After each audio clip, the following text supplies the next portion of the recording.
In 1930, aircraft engineer Clarence Gilbert Taylor designed a small, light, two-seat tandem aircraft. Light, easy to fly, and affordable, the idea of the design was to spark greater public interest in aviation. The plane was originally supposed to be powered by a 20-horsepower Brownback Tiger Kitten engine, and while that engine turned out to be just not enough power and was replaced by a 37-horsepower Continental Motors engine, it was a play on that name Tiger Kitten that gave the new plane its nickname, the Cub. 353 Taylor Cubs were produced at a cost of about $1,300 per unit, and that design would go on to be one of the most influential in aircraft history, and subsequent models would find surprising service in the Second World War. The story of the Piper Cub is history that deserves to be remembered. With sales floundering due to the Great Depression, Taylor Aircraft went out of business in 1930 and was acquired by one of its investors, William T. Piper, although he kept Taylor on as company president. Piper purchased the assets from the bankrupt company for the grand sum of $761. Piper had served in the Army during the Spanish-American War, then had earned a degree in engineering before serving in World War I with the Corps of Engineers. After the war, he became wealthy investing in the oil industry. He had a vision for the airplane industry, understanding that the success of the nascent industry depended upon the number of people who learned to fly. He wanted to build planes that were affordable, easy to fly, and include flying lessons with the purchase of the plane. That vision earned him the moniker, the Henry Ford of aviation. Under Taylor's direction, engineer Walter Jaminow made some changes to the aerodynamics of the design, rounding the wings and tail and replaced the rear skid with a rear wheel. The new design is called the Taylor J-2. Some 1,200 J-2 Cubs were produced. Piper built a flight school next to the factory and offered lessons for just $1 an hour, and even learned to fly himself at the age of 50. His endless promotion of the J-2 kept the company afloat during the difficult time of the Great Depression. But Piper and Taylor clashed, and they finally parted ways in 1935, with Piper buying out Taylor's stake in the company. In 1936, there was a factory fire, forced them to relocate. They made some other changes and released a new model under the new name of the company, Piper Aircraft. Eventually, more than 20,000 Piper J-3 Cubs would be produced. But the real takeoff for the Piper Cub was the Second World War. At first, the small, underpowered Cub seemed an odd fit for the military. By 1941, huge four-engine bombers and far more powerful fighter aircraft had been developed. But the Cub found unique uses. Privately owned Piper Cubs were taken into service in the bright yellow of the Civil Air Patrol, where they searched for submarines off America's coasts. But the real niche was the CPTP, the Civilian Pilot Training Program. Originally proposed in 1938 by Chief of the Air Corps General Henry Hap Arnold, and mirroring similar programs in Germany and Britain, the idea of the CPTP was to increase the number of qualified civilian pilots, which would then provide a pool of available pilots for the military. The program was funded under the Civil Aeronautics Act of 1938, and President Roosevelt announced its creation in a press conference December 27th. There was some resistance by the military to a private pilot training program, but the German invasion of Poland in September 1939 brought a new urgency to U.S. preparedness, and the need to be able to produce trained pilots was obvious. The CPTP operated both through flight schools and universities, where it was part of the curriculum. Participants were given a 72-hour ground school course, followed by 35 to 50 hours of flight instruction. Upon enlistment in the military, graduates of the program could move right into flight school. Notably, the Tuskegee Institute, a historically black university, was included in the program, which provided some of the first opportunities in the United States for African-American military pilots. By the time the program was phased out in 1944, the CPTP had trained over 435,000 pilots, including hundreds of African-Americans and women, many of whom served as Women's Air Force Service Pilots, or WASPs. The CPTP also served to help build the civil aviation industry in the United States, increasing the number of qualified pilots, but also by buying planes. The CPTP required the schools own one plane per 10 trainees, and the size requirements for those aircraft, as well as the tandem seating which facilitated training, made the Piper Cub the perfect fit. 75% of the more than 435,000 graduates of the CPTP and 80% of all U.S. military pilots during the war earned their initial flight training in a Piper Cub. At its height, Piper was manufacturing a J-3 Cub every 20 minutes. But the design wasn't just good for training. The lightweight and small engine made for a plane that could handle well at slow speeds and low altitudes, and a plane that could land and take off without need for an improved runway, making them an excellent platform for observation, despite having at just 75 miles per hour, one of the lowest cruising speeds of any aircraft of the war. Piper saw a potential combat role for the design, saying they will have a place in the war. Piper produced a military model, a modification that consisted mostly of painting the plane olive drab. The Army placed an order for 1,500 to be used for artillery spotting. Piper Cubs flying reconnaissance from aircraft carriers were the first U.S. planes to go into combat in North Africa. The Cub saw service with all branches of the service, on all fronts, and in almost every major campaign, operating with the Navy and Marine Corps as the NE and the Army as the L4. The utility plane saw many uses, largely for reconnaissance and artillery spotting, but also as a light transport and to transport wounded troops. L4s directed battleship fire in the invasions of Sicily and Italy, Normandy, and in the Pacific campaigns in New Guinea and the Philippines. General Eisenhower inspected the battlefield in his L4. Because of its ability to take off and land in open fields, the L4 and similar light aircraft were nicknamed grasshoppers. Throughout their service, the grasshoppers proved that a single pilot in a tiny plane could affect the outcome of a battle. With a maximum takeoff weight of just 1,220 pounds and a wingspan of just 35 feet 3 inches, it has been noted that a single L4, directing the firepower of an entire artillery division, could bring a greater weight of explosives to bear on a target than any other aircraft of the period, except a B-29 carrying an atomic bomb. 2,700 L4s served with the field artillery in Europe. And despite being a simple, small, slow plane, Grasshopper saw some extraordinary service.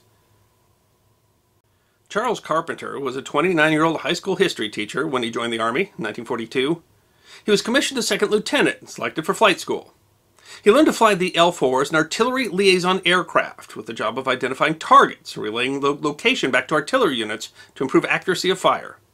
By 1944, he had been promoted to major, was deployed in France with the 1st Bombardment Division, supporting General George Patton's 3rd Army. Carpenter turned out to be a brave soldier. Once on a ground assignment scouting new landing fields, he helped to lead a mechanized infantry unit that had become bogged down by enemy fire. For the action, he was awarded the Silver Star. He was an effective and daring artillery observation pilot, but he had become frustrated that his L-4 lacked armament to attack units that he spied, but which could not be attacked by other Allied units. He heard about other J-4 pilots adding various weapons to their aircraft, came upon a novel idea to arm his plane with the M1 Bazooka. The bazooka was an infantry weapon, a tube that fired a solid propellant rocket carrying a high-explosive anti-tank warhead. Carpenter had bazookas attached to each strut of his Piper L-4 and christened the plane Rosie the Rocketer. The weapon was not easy to use. The only way to aim was to point the plane, which would have to fly low and slow, usually under heavy small arms fire. You'd have to get within about 100 yards to fire the rockets. As an advantage, however, the rockets fired from the air generally came in on the top of the tank, which usually had significantly thinner armor than the tank's front. Eventually, he increased the number of bazookas to 3 on each side of the plane, for a total of 6. He would spot a target from the air before spiraling down and making a rapid attack. He didn't need to destroy the vehicles. All he needed to do was to disable them and break up formations. But he was credited with destroying at least one heavy Tiger I tank. While the press generally used the nickname Bazooka Charlie, the troops often called him the Mad Major. Perhaps his greatest attack occurred on September 20th, 1944, when he received word that a German armored column had broken through U.S. lines during the Battle of Ericourt and was pinning down beleaguered support units. His repeated attacks on the column, he fired at least 16 rockets and returned to reload 3 times, disabled several armored cars and 2 tanks, and forced the column to retreat, allowing the pinned troops to escape. Despite drawing a significant amount of fire to his plane, made literally of cloth-covered pipes, he never got a single scratch, earning another nickname, the Lucky Major. Duane Frances had earned his wings with the CPTP in 1940 and enlisted on December 10th following the attack on Pearl Harbor. Assigned as an artillery spotter flying the Piper L-4 in the 71st Armored Field Artillery Battalion, he landed at Utah Beach on July 28th, 52 days after D-Day, and flew spotter missions supporting the U.S. 5th Armored Division. In Europe, the broken terrain often made artillery spotting from the ground difficult, and the L-4s became the eyes of the artillery. The work was dangerous. The L-4s were vulnerable to ground fire, would often have to land in difficult conditions. Pilots would sometimes land only a short distance behind the lines and borrow fuel from passing units to continue their mission. In one instance, Frances saw a pair of German soldiers behind a hedge spying U.S. positions. He landed nearby, snuck up behind them, and captured them, perhaps sparing his own men from enemy artillery fire.